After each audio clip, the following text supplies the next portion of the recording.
Som. Meus amados irmãos, vamos abrir a palavra do Senhor na segunda carta que Paulo escreveu a Timóteo, o capítulo 2, versículos 14 a 26, né? 14 a 26. Algumas semanas atrás, foi me dado o desafio de pregar aqui na frente 2 versículos da palavra de Deus. E eu fiquei durante a semana, como a gente diz, doidinho. Como é que eu vou pregar 2 versículos? E ainda falaram assim, pode ficar à vontade, 1 hora de sermão, não tem problema. Hoje eu estou com o desafio oposto, porque nós vamos ler aqui do verso 14 ao 26, ou seja, nós temos 12 versículos para expor e uma assembleia logo depois. Então eu vou tentar aqui, irmãos, ser o mais prático, objetivo que eu conseguir, mas também fiel ao que o texto quer nos falar essa manhã. E os irmãos sabem que já perceberam que eu sou um pouco prolixo, não muito, mas um pouquinho, né? Vamos ler o texto? 2 Timóteo, capítulo 2, versículos 14 a 26. Nós vamos estudar esse texto com o seguinte tema: metáforas de um ministério pastoral. Diz assim a palavra do Senhor: relembre a todos essas coisas, dando testemunho solene diante de Deus, para que evitem brigas a respeito de palavras, pois isso não serve para nada, a não ser para prejudicar os ouvintes. Procure apresentar-se a Deus aprovado, como obreiro que não tem de que se envergonhar, que maneja bem a palavra da verdade. Evite igualmente os falatórios inúteis e profanos, pois os que se entregam a isso avançarão cada vez mais na impiedade. Além disso, a linguagem deles corrói como câncer. Entre eles estão Himeneu e Fileto, que se desviaram da verdade, dizendo que a ressurreição já aconteceu e estão pervertendo alguns em sua fé. Entretanto, o firme fundamento de Deus permanece, tendo este selo: o Senhor conhece os que lhe pertencem e mais, afaste-se da injustiça todo aquele que professa o nome do Senhor.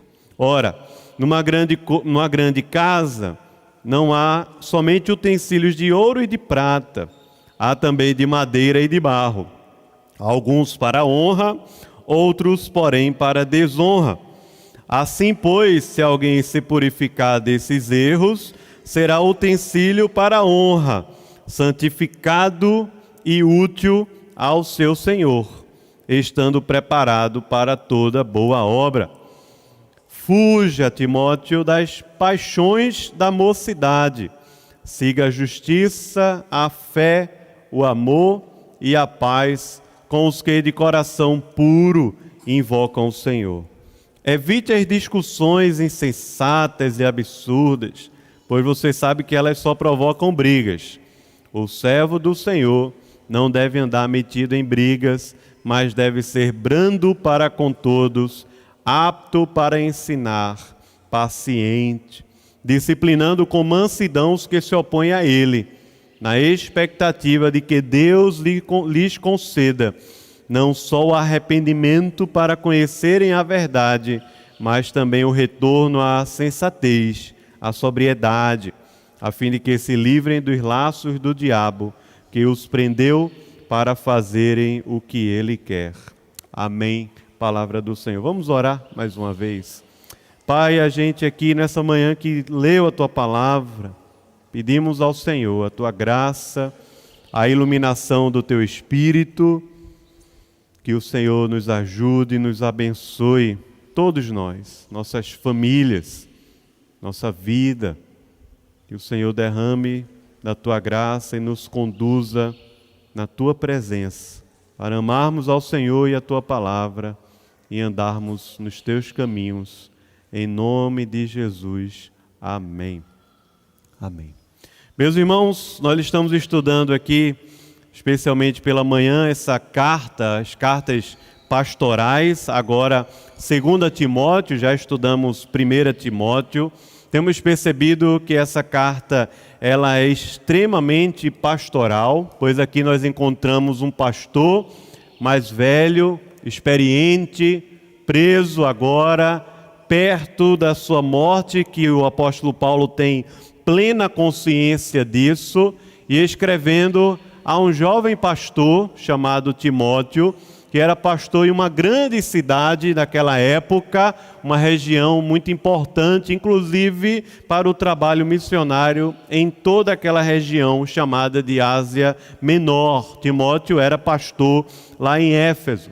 É a última carta que o apóstolo Paulo escreve, e ele escreve ela para um pastor. Por isso não é estranho nós percebermos tanta linguagem associada ao ministério pastoral, ao cuidado pastoral com que Timóteo deve ter com aquela igreja. Nós encontramos isso tanto em 1 Timóteo como em 2 Timóteo. Mas há um perigo nisso de a gente, de repente, ler esse texto e pensar isso aqui é somente para quem é pastor. Esse texto é só para quem é pastor mudar o seu comportamento e quem não é pastor julgar se o pastor é bom ou não é. Porque, na verdade, meus irmãos, não tem nada do que Paulo escreveu a Timóteo que de alguma forma não se aplique a todos nós cristãos no que diz respeito aos nossos deveres, à nossa obediência, a nossa caminhada de fé, especialmente nesse texto que nós lemos aqui. Nós temos Paulo instruindo o pastor Timóteo a respeito do cuidado para com a igreja de Cristo, mas que de alguma forma essas palavras elas também se aplicam a todos nós cristãos em nossos relacionamentos, tanto com a doutrina como com os irmãos que fazem parte da igreja de Cristo. É verdade que essa palavra, um pastor, ela tem um peso mais forte. Há um oficial da igreja que é líder, tanto os presbíteros como diáconos, essa palavra também tem um peso mais forte. Mas ela se aplica a todos nós, porque todos nós temos um comprometimento com o Evangelho de Cristo Jesus. Como um pastor que dividiu essa carta, o John Stott, eu gosto bastante dessa divisão, quando ele disse que o primeiro capítulo, Paulo instrui Timóteo a guardar o Evangelho. No segundo capítulo, esse que nós lemos, Paulo instrui a Timóteo a sofrer pelo Evangelho. Todos nós também somos chamados a isso. Guardar o Evangelho, como também sofrer pelo Evangelho. Na semana passada, capítulo 2, versículos de 1 a 13, o pastor Ronaldo nos falou sobre como o apóstolo Paulo incentiva ou estimula Timóteo a ser fortificado na graça do Senhor Jesus e fazendo isso também ensinar outros. Cuidar de outras pessoas para que essas outras pessoas também levem adiante o Evangelho de Jesus.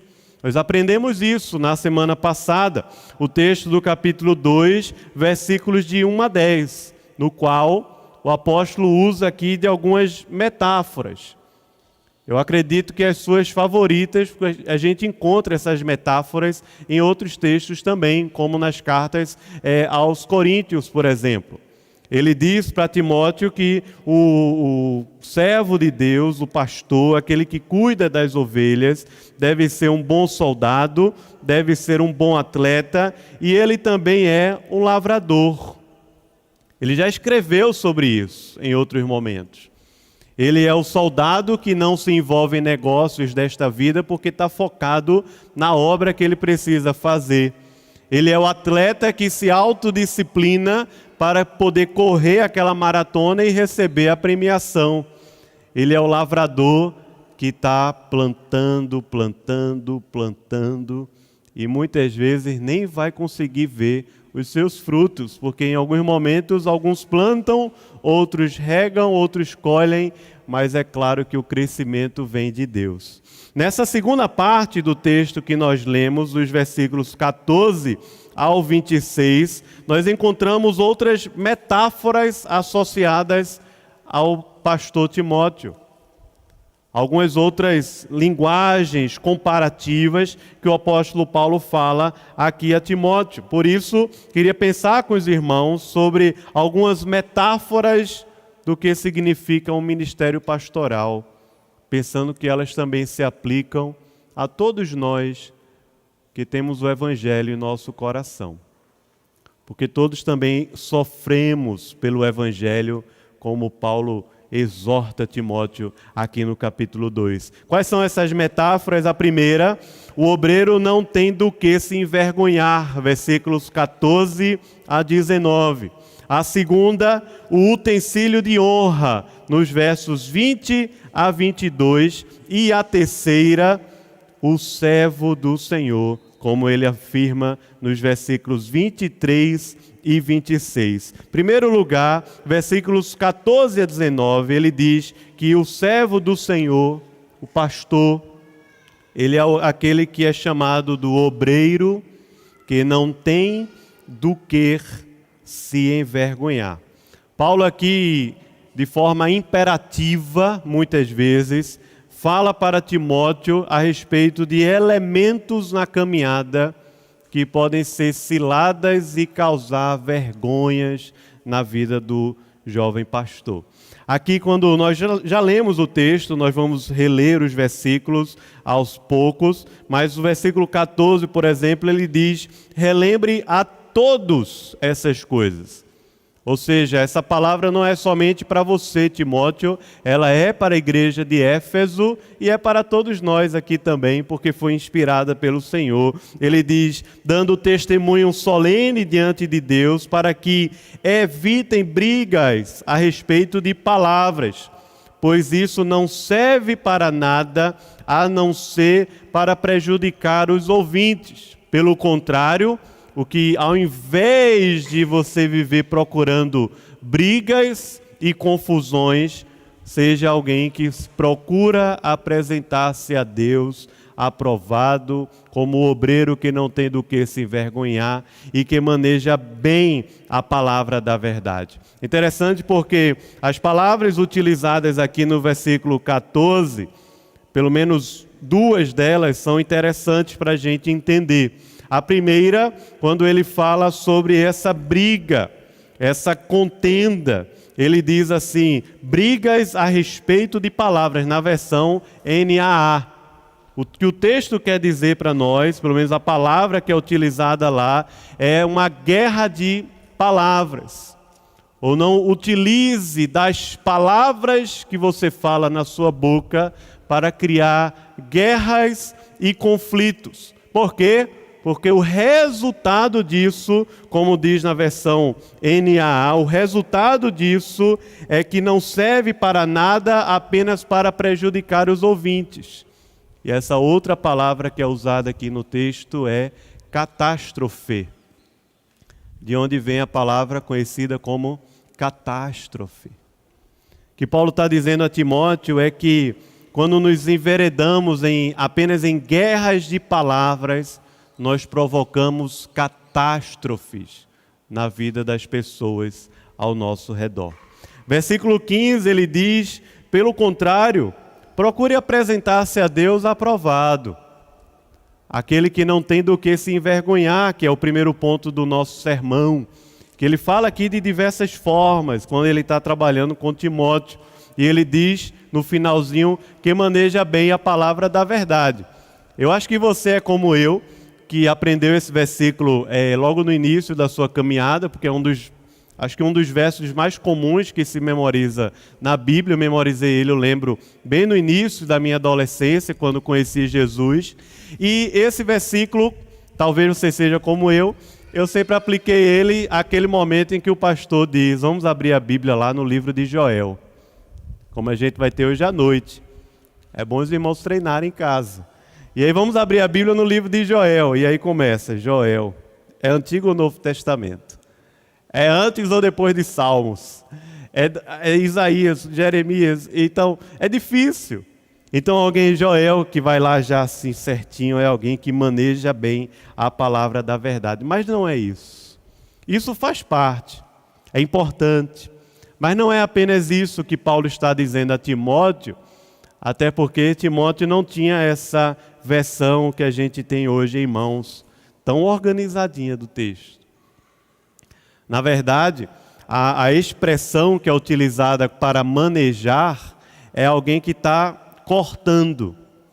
Talvez como alguém que está fazendo um móvel, que precisa cortar a madeira para que ela se encaixe bem direitinho ali. E para fazer isso, ele precisa ter muita atenção na hora de cortar, para que aquele corte dê certo. Os que gostam de churrasco podem pensar até no corte da carne que é feito, para que aquela carne fique boa para a gente comer. Tantas expressões que a gente pode tirar aqui. A ideia que Paulo está dizendo a Timóteo é: corte em linha reta essa palavra de Deus. Ou seja, não mude ela, não perverta ela, não mutila, não distorce a palavra de Deus e não aplica ou ensina ela com um princípio errôneo, para que as pessoas que ouvem o ensino não se confundam. Interessante como Calvino, olhando para esse texto, ele diz que é como um pai que divide os alimentos durante a refeição para os seus filhos. E você sabe como é criança em casa, especialmente se a comida é boa. Se tem um restinho de suco, a criançada aí que tem irmão em casa sabe como é.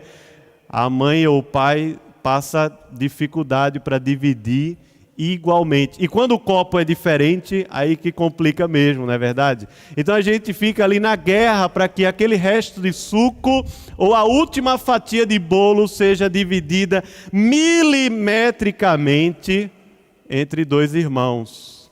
Ou uma forma sábia de fazer isso é dizer assim: um corta e o outro escolhe. Mas sempre dá confusão no final, não é verdade? O fato é que Paulo está dizendo a Timóteo assim: Timóteo, corta bem essa palavra e distribui, como um pai que põe a comida na boca dos seus filhos. Ao contrário disso, justamente os versículos 16 e 18, quando Paulo fala a Timóteo a respeito de algumas situações que estavam acontecendo. Ele já tinha falado sobre isso na primeira carta, no capítulo 1, quando ele diz lá nos versículos 18 a 20 a Timóteo, dizendo: Timóteo, combate o bom combate, fica firme, mantenha a fé, mantenha a boa consciência, porque alguns rejeitaram a boa consciência e vieram a naufragar na fé. Dentre esses se encontram esse rapaz que aparece em 1 Timóteo e aparece também em 2 Timóteo, Himeneu e Alexandre. Esses dois eu os entreguei a Satanás para serem castigados, a fim de não mais blasfemarem contra a palavra do Senhor. Paulo diz a Timóteo: evita esse palavrório profano. Evita essa guerra de palavras. Evita, Timóteo, esse falatório inútil e profano que você está vendo aí no meio de algumas pessoas que muito provavelmente eram líderes. 1 Timóteo, quando ele fala de Himeneu e Alexandre, aqui mais uma vez ele fala desse mesmo Himeneu e de um outro chamado Fileto, que nós não temos outra referência para saber exatamente quem eram. Mas o texto diz para a gente um pouco do que eles faziam. Poderiam ser pastores, eram líderes na igreja, mas estavam usando das palavras para causar tormento, dispersão, para confundir a cabeça das pessoas, especialmente a respeito da ressurreição. Então Paulo diz a Timóteo: evita esse tipo de coisa, histórias inúteis sobre genealogias e ficções, como vivem, ele diz na primeira carta, vivem debatendo as pessoas que já ficaram caducas. Presta atenção, porque Himeneu e Fileto estão ensinando coisa errada sobre a ressurreição. Eles dizem que a ressurreição já aconteceu, que ela é apenas simbólica, que ela é apenas espiritual. Aqui, já nascendo no seio da igreja, aquilo que ficou conhecido um pouco depois como sendo o gnosticismo. Essa dificuldade que os gregos tinham de entender que a matéria também foi criada por Deus e, portanto, nós ressuscitaremos corporalmente. Que tudo que Deus criou é bom. Então esses irmãos estavam ali no meio da igreja, confundidos a respeito de um falso ensino a respeito da ressurreição. Paulo atribui a eles o caráter de falso profeta. Ele diz muito duramente: eu já os entreguei a Satanás. Portanto, Timóteo, toma muito cuidado. Evita ficar envolvido na discussão com esse tipo de gente, porque eles estão pervertendo a fé de alguns. Por outro lado, o versículo 19, se você puder ler juntamente comigo, ele diz assim, presta bem atenção: entretanto, ou seja, mesmo diante de toda essa dificuldade, o firme fundamento de Deus permanece, tendo este selo. Qual é o selo? O Senhor conhece os que lhe pertencem. E tem mais, uma outra parte do selo, tem o outro lado do selo. Afaste-se da injustiça todo aquele que professa o nome do Senhor. Aqui no verso 19, nessa metáfora do obreiro que não tem de que se envergonhar, o apóstolo Paulo termina essa conversa com Timóteo nessa parte, quando ele fala para evitar tipos de discussões, evitar esse tipo de ensino, combater esse tipo de ensino, que ele até diz de forma muito dura, eu pulei essa parte, a linguagem deles corrói como câncer. É aquela coisa que é sutil, é sorrateira, mas é impiedosa. E vai confundindo a fé dos irmãos. E vai causando dentro deles, a expressão melhor traduzida aqui não é nem câncer, é gangrena. É um tipo de hemorragia interna que vai se alastrando pelo corpo. É o que Paulo fala para Timóteo. Isso é perigoso demais. E ele fecha essa parte no verso 19, resgatando uma história bíblica que está lá em Números, capítulo 16. O que Paulo faz a Timóteo é comparar essas pessoas, Himeneu, Fileto, Alexandre, como no capítulo 1, àquela revolta que aconteceu em Números, capítulo 16, que não dá para a gente entrar muito nesse texto, mas Paulo evoca Números, capítulo 16, onde nós temos a revolta de Coré, Datã e Abirão, que a terra se abre e eles são ali julgados pelo Senhor. O firme fundamento é esse, Timóteo. Tem duas partes, é um selo que tem dois lados. O primeiro lado, Paulo lembra a Timóteo sobre a soberania de Deus. O outro lado, Paulo lembra a Timóteo a respeito da responsabilidade humana. Na primeira parte ele diz: Deus conhece os que lhe pertencem. Conhece antes da eternidade. Conheceu e amou aqueles que foram escritos no livro da vida. É a soberania de Deus. A salvação é um ato apenas de Deus, operado por Deus, completamente por Deus, desde a sua eleição até o momento em que os meus olhos são abertos para que eu possa reconhecer que Jesus Cristo é o Senhor, para a glória de Deus Pai. É um ato de Deus, é uma obra de Deus, e Ele conhece os que são seus no meio da igreja. E tem mais: esses que foram alcançados por Deus devem viver em obediência a Deus. Ora, presta bem atenção, a obediência a Deus não é o caminho para sermos aprovados por Deus.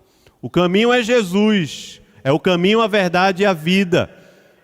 É a obra redentora de Deus que Ele fez por nós, por amor à sua glória. A obediência não é o caminho para sermos aprovados por Deus.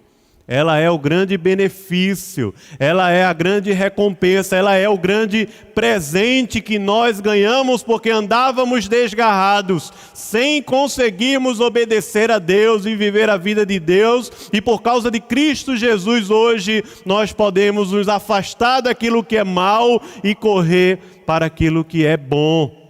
Nos afastarmos dos vícios, nos afastarmos dos pecados, das idolatrias e seguirmos adiante com as virtudes que o Evangelho tem para todos nós, com a riqueza da grande salvação de Deus em Cristo Jesus. Por isso Paulo diz a Timóteo: afaste-se da injustiça todo aquele que professa o nome do Senhor, citando textos lá de Números, capítulo 16.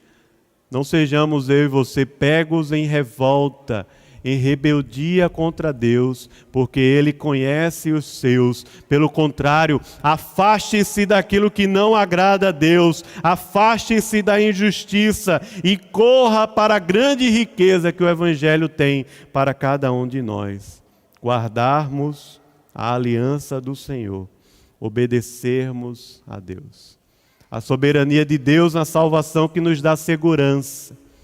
Nada poderá nos arrebatar das suas mãos. Mas é essa mesma salvação que nos leva ao constrangimento. Não vivo mais para mim mesmo, mas por aquele que por mim morreu e ressuscitou. Como ele fala na segunda carta aos Coríntios, capítulo 5. Segundo ponto desse sermão está nos versículos 20 a 22. A segunda metáfora utilizada aqui é do utensílio de honra. Vejamos o texto, porque já faz um tempinho que a gente leu. Presta bem atenção na palavra do Senhor. Ele diz: ora, numa grande casa não há somente utensílios de ouro e de prata, há também de madeira e de barro, alguns para honra, outros, porém, para desonra. É o que o texto diz. Continua, ele fala assim: assim, pois, se alguém se purificar desses erros, será utensílio para honra. Ele será santificado, ele será útil ao Senhor e ele estará preparado para toda boa obra. Ô Timóteo, fuja das paixões da mocidade. Siga a justiça, a fé, o amor e a paz para os que de coração puro invocam o nome do Senhor. Que Paulo aqui faz referência ao que nós chamamos de a igreja visível. Paulo diz: é uma grande casa. Infelizmente vai ter gente dentro que vai estar corroendo com a linguagem ruim como câncer. Mas tem muito vaso para a honra. Como uma grande casa, ele diz. Na sua casa, provavelmente, tem algumas coisas que são mais valiosas do que outras. Não é verdade? Não precisa ser de ouro, nem de prata. Ela pode ter um valor simbólico. Na minha casa, eu tenho algumas canecas que são valiosas. Não vale muito. Se eu anunciar na OLX, talvez eu nem venda.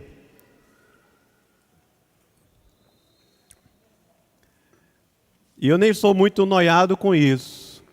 Mas minhas filhas, um dia desses, falaram, fazendo a crepioca delas, a minha canequinha, batendo ovo e com tapioca, e vai mexendo, com aquele risco da caneca a qualquer momento escapulir e cair no chão. Essa caneca daquele time ali, pai, das preciosas. Porque tem algumas que a gente ganha na igreja, na conferência, na escola, né, e tal, que a gente pode usar essa aí, não tem problema. Mas tem algumas que são preciosas. Algumas coisas, talvez um talher, especialmente os mais antigos, tinha isso mais do que hoje em dia, né? O talher do dia a dia e aquele talher que ganhou de uma herança que é só para ocasiões especiais. Coisas que são assim valiosas, mais valiosas, menos valiosas. O apóstolo Paulo diz, a igreja é assim como uma grande casa. Nem tudo tem o mesmo valor. Tem alguns utensílios que servem para a honra. Tem outros também que vão acabar servindo para a desonra. E ele diz, você quer ser um utensílio para a honra? No versículo 21, o apóstolo Paulo diz assim, se você quer ser um utensílio para a honra na igreja de Cristo, se purifique desses erros. Se purifique desse falatório todo. Não se deixe ser contaminado e viver escravo apenas dos desejos do seu coração, mas santifique-se diante de Deus. E mais, ele diz, porque fazendo isso, você será útil ao Senhor, e sendo útil ao Senhor, vai abençoar a igreja. Quando ele diz assim, estará preparado para toda boa obra. Tal pessoa está santificada, ela é útil ao Senhor e está pronta para ser usada por Deus dentro dessa grande casa que é a igreja de Jesus, como também fora dela, no mundo que nós vivemos. Paulo também diz, Timóteo, fuja das paixões da mocidade. Esse versículo já foi muito associado a questões ligadas apenas à sexualidade. E isso não é recente, porque o próprio Calvino, lá no século XVI, quando comenta esse versículo, ele diz isso. Os jovens estão pensando que isso significa apenas questões ligadas à sexualidade, aos impulsos sexuais. Calvino diz, não é somente isso. É mais do que apenas impulsos e paixões ligadas a esse ponto. É assim que Calvino diz assim, querendo dizer com isso, não os pecados sexuais ou outros desejos infames ou algum daqueles hábitos licenciosos a que os jovens às vezes se entregam, mas ao contrário, antes disso, daqueles sentimentos e impulsos impetuosos aos quais o excessivo entusiasmo juvenil faz com que os jovens se inclinem apenas por essas coisas. O que Paulo está dizendo a Timóteo é, fuja, Timóteo, dessa mentalidade revolucionária que a juventude tem. Fuja, Timóteo, dessa inconstância, dessa volatilidade, dessa inconstância socioemocional, essa inconstância emocional com respeito a si mesmo e social com respeito às pessoas ao nosso redor, de só se relacionar com quem quer, com quem gosta, com quem está afim. A igreja não é lugar para isso, nós devemos amar uns aos outros como o Senhor nos ordenou. Foge dessas paixões, Timóteo, de teu coração levado pela impetuosidade, pela imprudência, deixando as suas responsabilidades de lado. Não seja irresponsável, Timóteo. Para de ficar buscando ser autônomo e independente. E é verdade que isso também envolve questões ligadas à moralidade. O que Paulo está dizendo a Timóteo é, fuja de ser dominado apenas pelos seus desejos. Mas a obra de santificação na Bíblia, como nós encontramos em tantos textos, e a nossa confissão de fé de Westminster nos fala, não diz respeito apenas a deixar de fazer o que é errado, mas a seguir aquilo que é bom e que faz parte da vida do Evangelho. Porque o texto que Paulo diz a Timóteo, ele diz: foge e segue, se despoja e se reveste, como ele falou tantas vezes. Abre mão dessa velha vida e se apodera de uma nova vida em Cristo Jesus. Então Paulo diz a Timóteo: para de ficar vivendo escravo do próprio coração e segue aquilo que você e eu recebemos o Evangelho. A justiça de Cristo, a fé que é um dom de Deus, o amor com o qual nós amamos e que nós só amamos porque Ele nos amou primeiro, e a paz, a shalom de Deus, que alcança todas as áreas da nossa vida. Como diz aos Hebreus: segui a paz com todos e a santificação, sem a qual ninguém verá o Senhor. Terceira imagem que Paulo usa com Timóteo aqui, nos versículos finais, fechando essa questão. Timóteo estava sofrendo, passando por lutas. Paulo está dizendo a Timóteo: sofra pelo Evangelho, persevere no Evangelho. E aí na parte final desse texto, versículos 23 em diante, o apóstolo diz: portanto, evite discussões insensatas e absurdas, pois você sabe que elas só provocam brigas. Está concluindo o pensamento. Evita ficar discutindo e brigando com as pessoas com coisas que são totalmente fora do padrão. São absurdas, que a gente não devia nem estar falando sobre isso. Foge dessas coisas, Timóteo. Foca no teu ministério. Foge dessas coisas que provocam brigas. Porque, verso 24, o servo do Senhor não deve andar metido em brigas. Aqui ele está falando do pastor. Por isso falei no início desse sermão. Mas todo cristão é chamado por Deus também a ser um servo e uma serva do Senhor. Então ele diz: o servo do Senhor não deve andar metido em brigas. Pelo contrário, deve ser brando para com todos, apto para ensinar, paciente, disciplinando com mansidão os que se opõem a ele, na expectativa de que Deus lhes conceda não só o arrependimento para conhecerem a verdade, mas também, ele diz, o retorno à sensatez, a fim de que se livrem dos laços do diabo que os prendeu para fazerem o que ele quer. Terceira metáfora que Paulo usa com Timóteo é a do servo do Senhor. Ele diz: não deve andar metido em brigas. Simples e prático. Não é alguém que está arrumando confusão com tudo. Você sabe que uma das maiores armas para fazermos isso, confusões, brigas e divisões, são as nossas palavras. A grande arma que nós temos.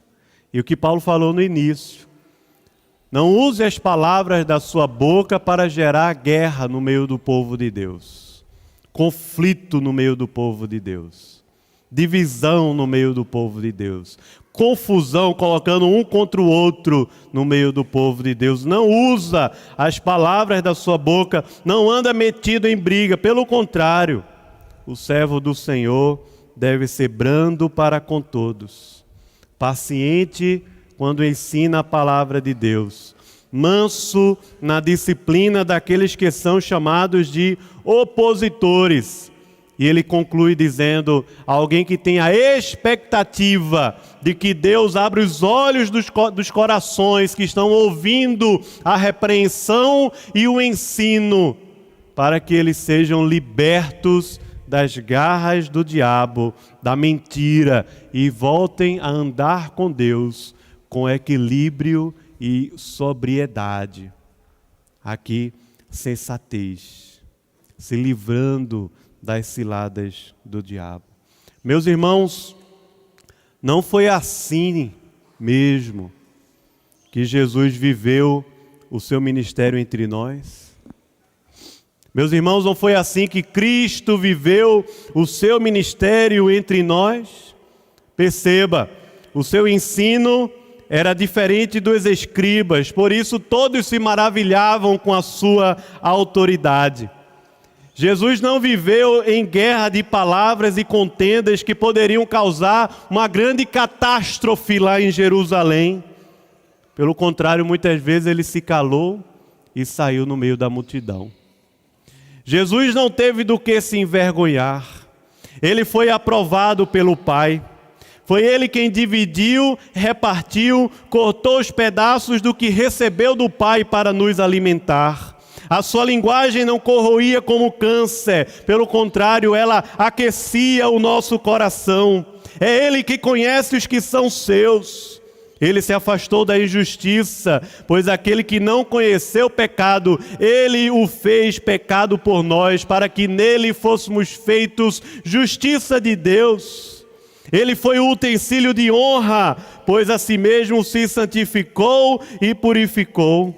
Ele não se entregou às paixões da sua mocidade, pois foi tentado em todas as coisas, mas não conheceu o pecado. O pastor das nossas almas seguiu a fé, o amor, a justiça e a paz. Ele não viveu a vida cheia de contendas, confusões e brigas. Ele ensinou com autoridade e brandura. Jesus disciplinou com mansidão. Ele levou muitos ao arrependimento, pelo pleno conhecimento da verdade, e os livrou das garras do diabo. E como disse o profeta Isaías no capítulo 52, versículo 13, eis que o meu servo procederá com prudência, será ele exaltado e elevado, e será muito sublime. Não foi assim, meus irmãos, que Jesus viveu o seu ministério entre nós? Por causa dele, por meio dele e para ele, nós também podemos ser esses obreiros aprovados por Deus, que não tem do que se envergonhar. Podemos evitar confusões e brigas, guerra de palavras e argumentações, inclusive na internet. Podemos também ter cuidado com conversas que só confundem a mente das pessoas a respeito das Escrituras e dividem a igreja do Senhor. Podemos fugir de ser um vaso de desonra e nos santificar com a verdade de Cristo, para que as pessoas ao nosso redor sejam abençoadas. Podemos fugir das paixões da mocidade, seguindo a fé, o amor e a paz para com todos. Podemos também corrigir e disciplinar pessoas com mansidão e misericórdia, ser paciente, como Paulo disse a Timóteo. Procura apresentar-te a Deus aprovado, como obreiro que não tem de que se envergonhar e que maneja bem a palavra da verdade. Que o Senhor assim nos abençoe. Amém. Vamos orar ao Senhor.